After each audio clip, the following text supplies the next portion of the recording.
नमस्कार, आप देख रहे हैं मोबाइल न्यूज 24। मैं हूं अभिषेक कुमार और वक्त हो गया है दिन भर के बड़ी खबरों का।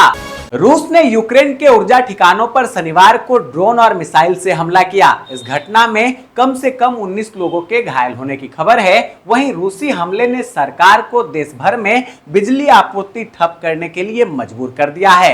यूक्रेन के सरकारी स्वामित्व वाले पावर ग्रिड का कहना है कि इन शटडाउन से औद्योगिक और घरेलू उपभोक्ता दोनों प्रभावित हुए हैं।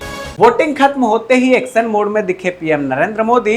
हाल में जहां वे आए, चक्रवात के बाद की स्थिति, खासकर पूर्वोत्तर राज्यों के संबंध में समीक्षा के लिए बैठक की और जरूरी निर्देश दिए। बता दें कि चुनाव प्रचार खत्म होने के बाद कल ही वे 45 घंटे के ध्यान से बाहर आए थे।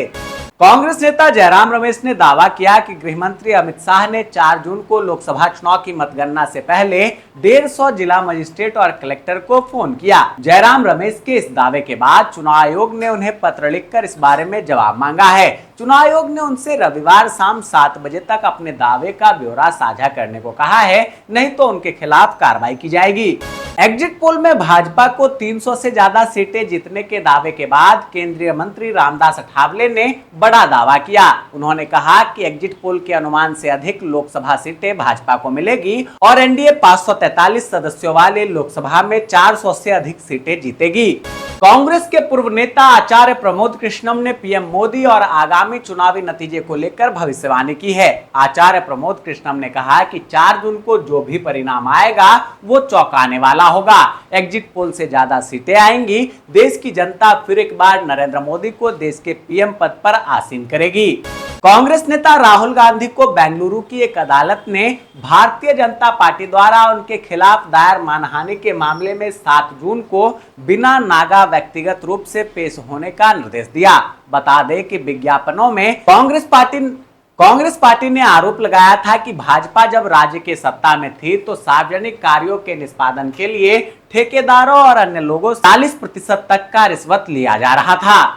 दोस्तों, आगे की खबर पर चलने से पहले आप सभी से रिक्वेस्ट है कि अगर आपने अब तक इस वीडियो को लाइक नहीं किया है तो प्लीज अभी इसे लाइक कर दें, वीडियो पर कमेंट कर अपनी प्रतिक्रिया दें और इसे शेयर जरूर कर दें। आपके ऐसा करने से हमारा और हमारी टीम का हौसला और बुलंद होता है और हम रोजाना इसी समय पर आप लोगों के लिए दिन भर की बड़ी खबरें लाते रहते हैं। दक्षिण चेन्नई से लोकसभा सीटों को लेकर बीजेपी उम्मीदवार तिमलिसाई सुंदरराजन का बयान सामने आया। उन्होंने हाल ही में कहा कि उनकी पार्टी को एग्जिट पोल के अनुमान से अधिक लोकसभा सीटें मिलेंगी। साथ ही उन्होंने कहा कि राज्य में द्रमुक का द्रविड़ मॉडल विफल हो गया है।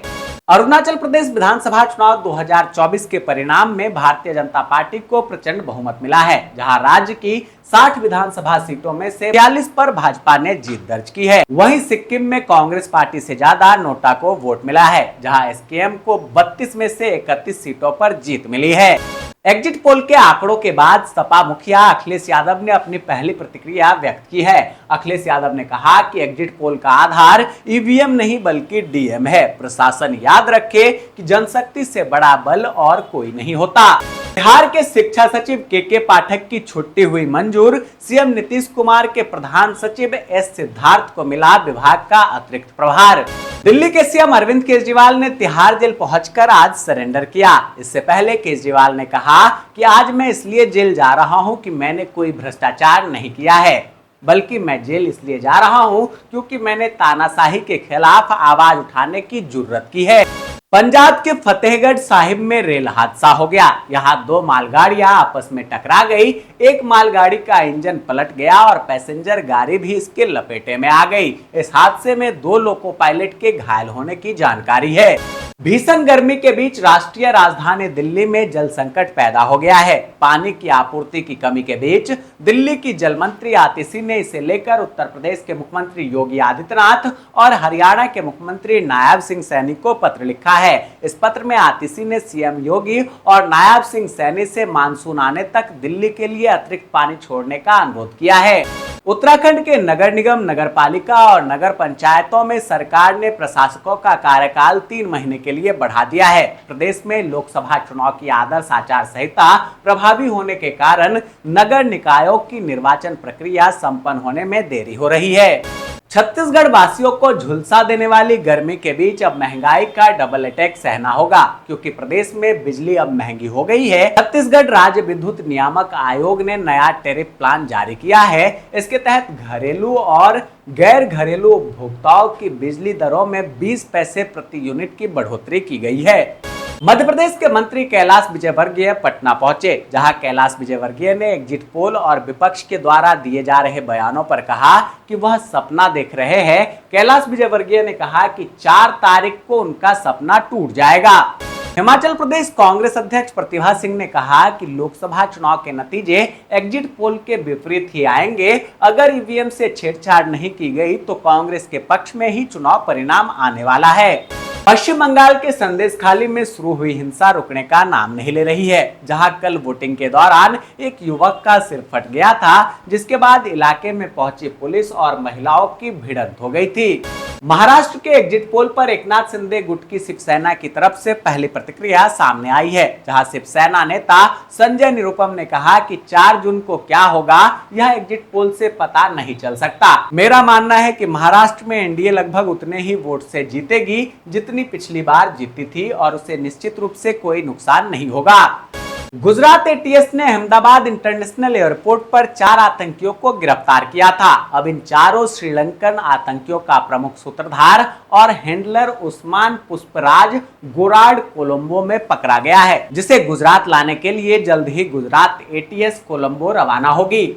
राजस्थान में कांग्रेस के बाद अब बीजेपी ने भी एग्जिट पोल के अनुमानों को नकार दिया, जहां राजस्थान के मुख्यमंत्री भजनलाल शर्मा ने एक साक्षात्कार में कहा कि बीजेपी राजस्थान की सभी 25 सीटों पर चुनाव जीत रही है।